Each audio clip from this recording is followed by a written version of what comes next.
الصلاة عماد الدين. وقال النبي صلى الله عليه وسلم اشراف امتي حملة القرآن.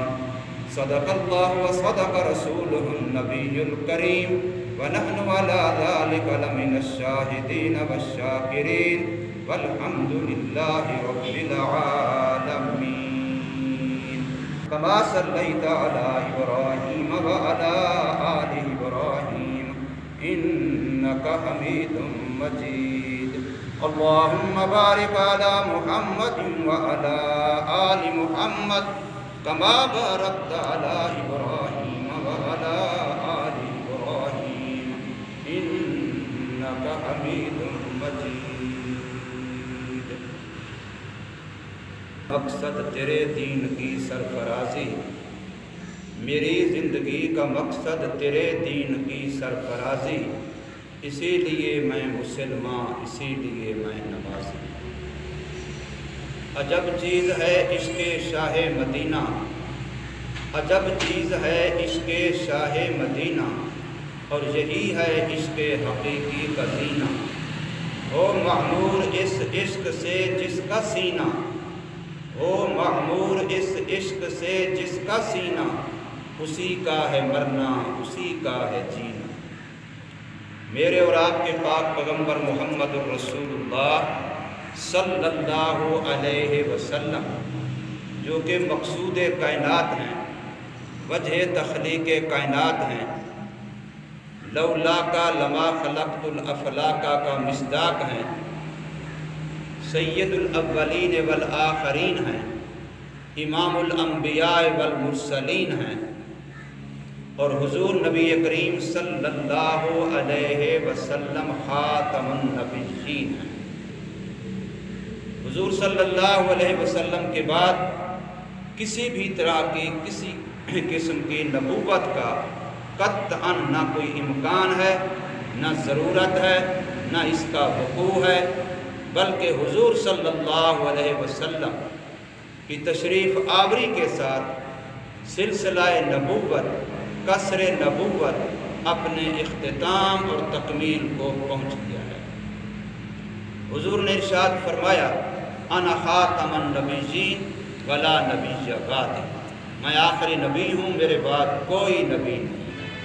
اور ایک حدیث میں حضور نے فرمایا مجھے اللہ تبارک و تعالی نے 6 چیزوں کے لحاظ سے دوسرے انبیاء پر فضیلت اور برتری عطا فرمائی.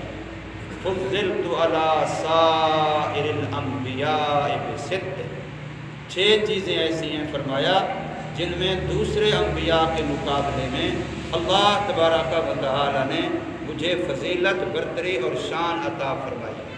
ان میں سے ایک یہ فرمایا وختم بی النبیون، اور میرے آنے سے سلسلہ نبوت اپنے اختتام اور تکمیل کو پہنچ گیا ہے. قرآن مجید بچہ پڑھتا ہے، بڑا پڑھتا ہے، تو جس وقت آخری آیت قرآن مجید کی پڑھ لیتا ہے والناس، تو اب کہتا ہے میرا قرآن ختم ہو گیا. اب ختم ہونے کا معنی یہی ہوتا ہے کہ مکمل ہو گیا. اس کے بعد کوئی آگے ایک حرف بھی ایسا نہیں ہے جو قرآن مجید کا ہو. والناس کی سین یہ قرآن مجید کا آخری حرف تھا. اس کے بعد کوئی ایک حرف بھی اور آگے ایسا نہیں ہے جس کو ہم قرآن مجید کہہ سکیں. اس لیے قرآن مجید ختم ہو گیا. اب اس کا یہ معنی نہیں ہوتا قرآن باقی نہیں رہا، قرآن ختم ہو گیا. جیسے ہم کہتے ہیں گرمی ختم ہو گئی، اب اس کا معنی گرمی ہے ہی نہیں. سردی ختم ہو گئی یعنی سردی ہے ہی نہیں، یہ معنی ختم کا وہاں نہیں ہے. ختم کا معنی کسی چیز کا اپنی تکمیل کو، اپنے اختتام کو، اپنی انتہا کو پہنچانا. جیسے ہم قرآن ختم کرتے ہیں، مطلب یہ ہے کہ قرآن کو میں نے جو الف لام میم سے، الحمد کے الف سے شروع کیا تھا، میں پڑھتا رہا، آج والناس جو آخری حرف ہے قرآن مجید کا سین، میں نے وہ بھی پڑھ دیا ہے. اب اس کے بعد کوئی ایک حرف بھی ایسا نہیں بچا جس کو ہم قرآن کہہ سکیں اور وہ میں نے نہ پڑھا ہو. تو اس کا مطلب قرآن ختم ہو گیا یعنی مکمل ہو گیا. بخاری شریف ختم ہو گئی، آج بخاری شریف کے ختم کا پروگرام ہے، اختتام بخاری شریف ہے۔ تو اختتام کا معنی یہی ہوتا ہے کہ جو سارا سال ہم بخاری شریف بچوں کو پڑھتے رہے، آج اس کی آخری حدیث پڑھی جائے گی۔ اس حدیث کے پڑھنے کے بعد آگے کوئی ایک حرف و لفظ بھی ایسا نہیں جو بخاری شریف کا رہتا ہو۔ اس لیے یہاں ختم کا معنی کہ آقا صلی اللہ علیہ وسلم فرما رہے ہیں انا خاتم النبیین ما کان محمد ابا احد من رجالکم ولکن رسول اللہ وخاتم النبیین۔ تو خاتم کا معنی یہاں مکمل ہے، یعنی جو سلسلہ نبوت و رسالت حضرت آدم علیہ نبینا علیہ السلام سے شروع ہوا تھا، وہ چلتا رہا اور یہ آخری اور مکمل کرنے والا آخری نبی رسول محمد صلی اللہ علیہ وسلم تشریف لائے۔ اب یہ سلسلہ اپنے کمال کو پہنچ گیا۔ اس کے بعد نبی نام کا، رسول نام کا کوئی اور بندہ آگے نہیں رہا جو رسول نبی بن کے آنا ہو۔ تو اس پیغمبر صلی اللہ علیہ وسلم جس کے ہم امتی ہیں، اور حضور صلی اللہ علیہ وسلم کی ختم نبوت کے صدقے دین کی امانت اب اس امت کے حوالے ہے۔ اس امت نے اس دین کو علماً بھی لے کے چلنا ہے اور عملاً بھی لے کے چلنا ہے۔ اس کا علم بھی ہم نے اپنے سینوں میں لینا ہے اور پھر اپنی اولاد کو در اولاد کو یوں نسل در نسل ہم نے اس علم کو بھی چلانا ہے۔ یہ ہمارے پاس امانت ہے، اور جو علم پر عمل ہے اس کو بھی ہم نے خود بھی اپنانا ہے، اپنے اولاد کو سکھانا ہے، اگلی نسل تک پہنچانا ہے، اس سے آگے یہ سلسلہ قیامت کی صبح تک چلنا ہے۔ میرے آقا صلی اللہ علیہ وسلم فرماتے ہیں کہ میری امت کا ایک گروہ، ایک طائفہ ایسا ضرور رہے گا جو حق پر ہوگا اور کسی مخالف کی مخالفت ان کو نقصان نہیں پہنچا سکے گی، اور کسی دشمن کی دشمنی ان کو ضرر نہیں پہنچا سکے گی، اور کسی بیگانے کی، کسی اور بندے کی جو ان کے لیے مخالفت اور نقصان پہنچانے والا ہو، ان کا کچھ نہیں بگاڑ سکے گا، حتیٰ کہ وہ ہوا چلے گی جو قیامت کی آخری نشانی ہوگی، جو ایک میٹھی سی دھیمی خوشبودار ہوا چلے گی، اور وہ ہوا جو ہی دنیا میں آئے گی جتنے ایمان والے ہوں گے سارے فوت اس ہوا سے، اور اس کے بعد قیامت کا زلزلہ قائم ہوگا جو کہ خالص کافروں پر ہے۔ اس وقت کوئی ایمان والا موجود اور باقی نہیں ہوگا۔ تو اس وقت تک فرمایا میری ہی نبوت چلے گی، میری ہی رسالت چلے گی، میری ہی شریعت چلے گی، میری ہی سنت چلے گی، میری ہی سیرت چلے گی، میرا اسوہ حسنہ چلے گا، کسی اور کی ضرورت نہیں ہوگی۔ میری امت میری نیابت کرتے ہوئے، خلافت کرتے ہوئے اس میرے سلسلے کو عملاً بھی چلائے گی، علماً بھی چلائے گی۔ حضور صلی اللہ علیہ وسلم کے بارے میں قرآن مجید کے اندر کئی سارے صفات کا بیان ہوا ہے۔ جو میں نے ایک آیت کا کچھ حصہ تلاوت کیا ہے، اس میں رسول اللہ صلی اللہ علیہ وسلم کی دو صفتوں کا تذکرہ ہوا ہے۔ نمبر ایک، داعیاً الی اللہ بإذنہ، کہ اللہ کے حکم کے مطابق اللہ کی مخلوق کو اللہ کی طرف دعوت دینے والے۔ داعیاً الی اللہ بإذنہ، اللہ کے حکم کے مطابق اللہ کی مخلوق کو اللہ کی طرف دعوت دینے والے۔ یہ حضور صلی اللہ علیہ وسلم کا ایک مشن، ایک صفت، ایک مقصد زندگی، ایک کام زندگی، کار نبوت بتلایا گیا ہے کہ حضور صلی اللہ علیہ وسلم کی زندگی کا مشن یہ تھا، کام یہ تھا، حضور صلی اللہ علیہ وسلم کا دن رات کا وظیفہ یہ تھا کہ اللہ کی مخلوق کو اللہ کے حکم کے مطابق اللہ کی طرف بلاتے تھے۔ اس لیے میں نے کئی مرتبہ یہ بات عرض کی ہے کہ ایک بندہ وہ ہوتا ہے جو لوگوں کو کہتا ہے میرے بن جاؤ، میرے ورکر بن جاؤ، میرے ووٹر بن جاؤ، میرے سپورٹر بن جاؤ، میرے بن جاؤ، اور ایک وہ بلاتا ہے میرے نہیں میرے اللہ کے بن جاؤ۔ جو بندہ بندوں کو اپنی طرف بلاتا ہے یہ دنیا دار ہے، اور جو بندہ بندوں کو اللہ کی طرف بلاتا ہے یہ دین دار ہے۔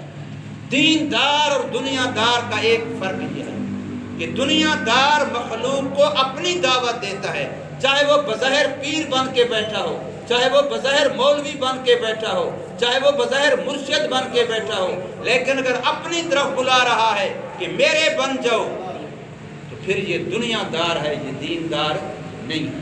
اور اگر دعوت یہ دے رہا ہے کہ اللہ کے بن جاؤ، اللہ کی ماننے والے بن جاؤ، اللہ کی اطاعت کرنے والے بن جاؤ، اللہ کی فرما برداری کرنے والے بن جاؤ، اپنا جان بھی اللہ کے لیے لگاؤ، اپنا مال بھی اللہ کے لیے لگاؤ، اپنا وقت بھی اللہ کے لیے لگاؤ، اپنی تمام تر صلاحیتوں کو، استعدادوں کو، لیاقتوں کو، قابلیتوں کو، جو بھی اللہ نے جس کو دی ہے، ہر بندے کے اندر بے شمار صلاحیتیں رکھی ہیں میرے اللہ نے، کتنی قابلیتیں رکھی ہیں میرے اللہ نے۔ ایک ایک انسان مسلمان اللہ کی مخلوق میں سے، اللہ کے خزانے میں سے ایک قیمتی ہیرا ہے، ایک قیمتی جوہر ہے۔ ہر مسلمان کے اندر اللہ نے بے شمار اوصاف حمیدہ رکھے ہیں۔ تو فرمایا ان کو دعوت یہ دی گئی ہے کہ تم اللہ کے بن جاؤ، اللہ کے ہو جاؤ۔ اب یہ دعوت دینے والا یہ دیندار ہے، اور یہ مقصد ہے حضور صلی اللہ علیہ وسلم کی زندگی کا، وَدَاعِيًا إِلَى اللَّهِ بِإِذْنِهِ۔ اور یہی مشن میرا بھی ہونا چاہیے، یہی مشن دوسرے کا بھی ہونا چاہیے، تیسرے کا بھی ہونا چاہیے۔ ہم اپنے آپ کو بھی دعوت یہی دیں کہ اللہ کے بن جاؤ، اور اپنے گھر والوں کو بھی دعوت یہی دیں، اللہ کے بن جاؤ، اپنے رشتہ داروں کو بھی دعوت یہی دیں، اللہ کے بن جاؤ، اپنے اڑوس پڑوس والوں کو بھی دعوت یہی دیں، اللہ کے بن جاؤ۔ بس اللہ کی مخلوق کو اللہ سے جوڑنا، اللہ کی مخلوق کو اللہ سے جوڑنا، یہ وہ کام ہے جو منصب نبوت ہے، یہ وہ کام ہے جو سید الانبیاء صلی اللہ علیہ وسلم کا ہے، جو قرآن کہہ رہا ہے وَدَاعِيًا إِلَى اللَّهِ بِإِذْنِهِ۔ یہ کام ظاہر کا ہے، یہ کام ظاہر کا ہے، یہ کام خارج کا ہے۔ اور دوسرا کام اگلا بتلایا وَسِرَاجًا مُنِيرًا، محمد صلی اللہ علیہ وسلم کو اللہ تبارک و تعالی نے چمکتا ہوا، دمکتا ہوا روشن چراغ بنایا ہے۔ اس پوری بلڈنگ میں ایک بڑا روشن چراغ جلا دو، پوری بلڈنگ روشن ہو جائے گی، اگر اس کو بجھا دو سب ختم ہو جائے گا۔ اور یہ جو بیان کیا گیا حضور صلی اللہ علیہ وسلم سراج منیرہ ہے، یہ حضور کی باطن کی کیفیت ہے، یہ حضور کی قلبی کیفیت ہے، یہ ایمانی کیفیت ہے، یہ روحانی کیفیت ہے۔ وہ ظاہر کی بات تھی وَدَاعِيًا إِلَى اللَّهِ بِإِذْنِهِ، وہ ظاہر کی بات تھی۔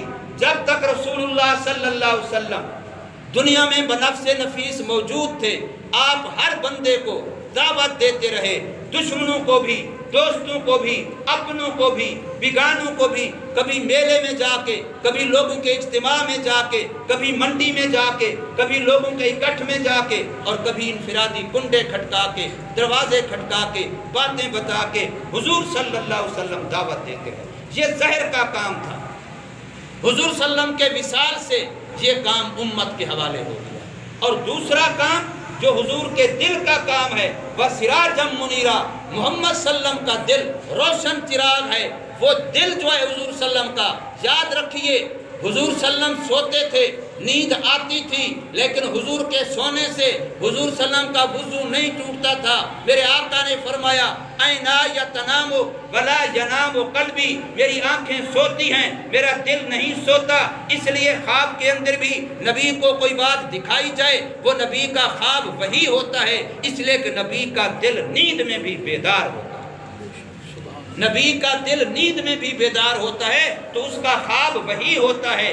اس کا خواب ایسے ہوتا ہے جیسے ابراہیم علیہ السلام نے خواب دیکھا تھا کہ میں اپنے بیٹے کو ذبح کر رہا ہوں، تو کہا تھا یا بنیا انی ارا فی المنام انی اذبحک فانظر ماذا ترى قال یا ابت افعل ما تؤمر ستجدنی ان شاء اللہ من الصابرین۔ جیسے وہاں خواب تھا، بیٹے کی گردن پہ چھری چلانی تھی، تو نبی کا خواب حجت ہوتا ہے، دلیل ہوتا ہے، وحی ہوتا ہے، اس لیے کہ نبی کا دل سوتا نہیں ہے، اور نبی کا دل مردہ بھی نہیں ہوتا۔ یاد رکھیں، نبی کے دل پر موت بھی نہیں آتی۔ آج بھی میرے اور آپ کے پاک پیغمبر محمد رسول اللہ صلی اللہ علیہ وسلم اپنے روضہ اقدس کے اندر وہ سراج منیر، وہ قلب روشن، وہ قلب منور، وہ چمکتا دمکتا چراغ وہ آج بھی چل رہا ہے، اور کائنات میں پوری دنیا میں مشرق میں مغرب میں شمال اور جنوب میں جہاں بھی کسی مسلمان کو نور ایمان مل رہا ہے، نور ہدایت مل رہا ہے، نور تقوی مل رہا ہے، وہ آج بھی محمد صلی اللہ علیہ وسلم کے قلب اطہر و انور سے مل رہا ہے۔ اس لیے کہ جہاں کوئی بھی بلب جلے گا وہ تب جلے گا، تب روشن ہوگا جب پیچھے ہیڈ پاور سے اس کا کنیکشن ہوگا۔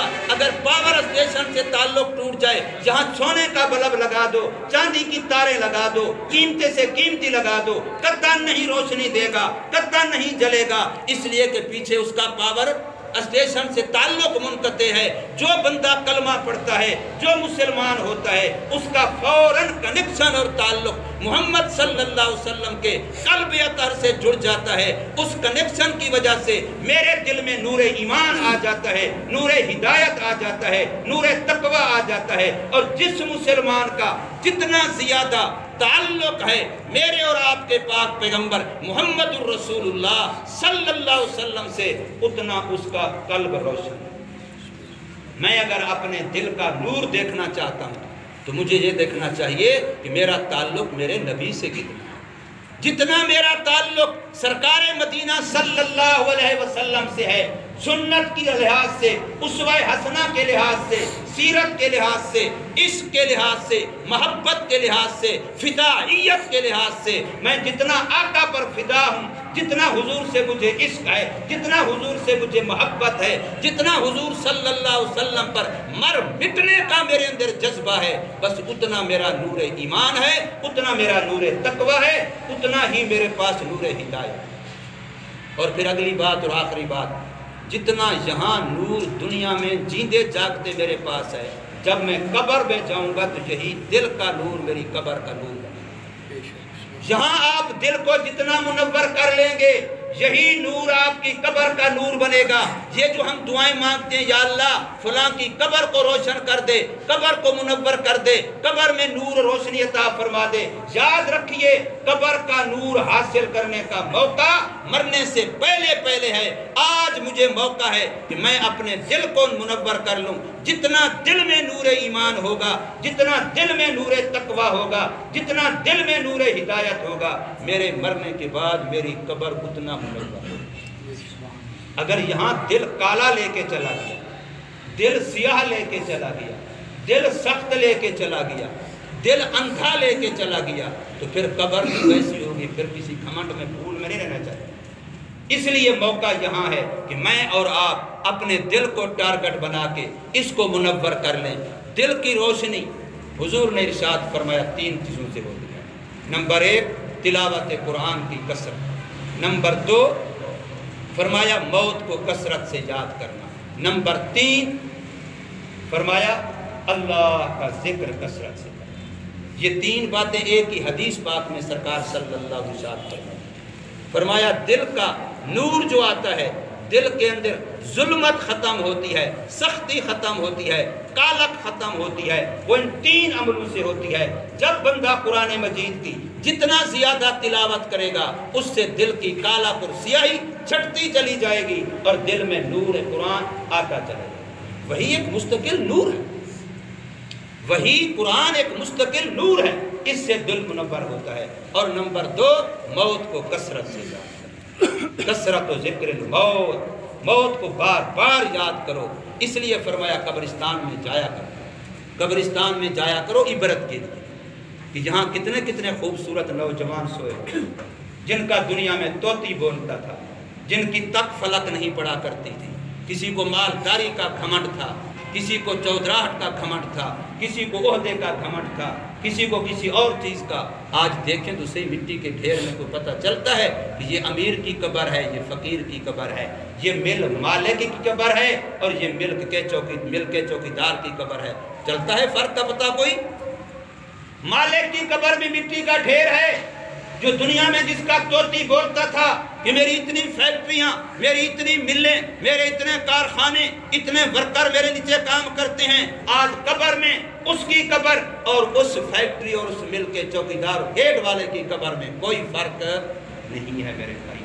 اگر فرق ہے تو جیسا دل لے کے کیا ویسا ہے۔ اس لیے ہمیں آج موقع ہے، اللہ تبارک و تعالی ہمیں توفیق دے کہ اپنے دلوں کو منور کریں، سنتیں پڑھتے ہیں۔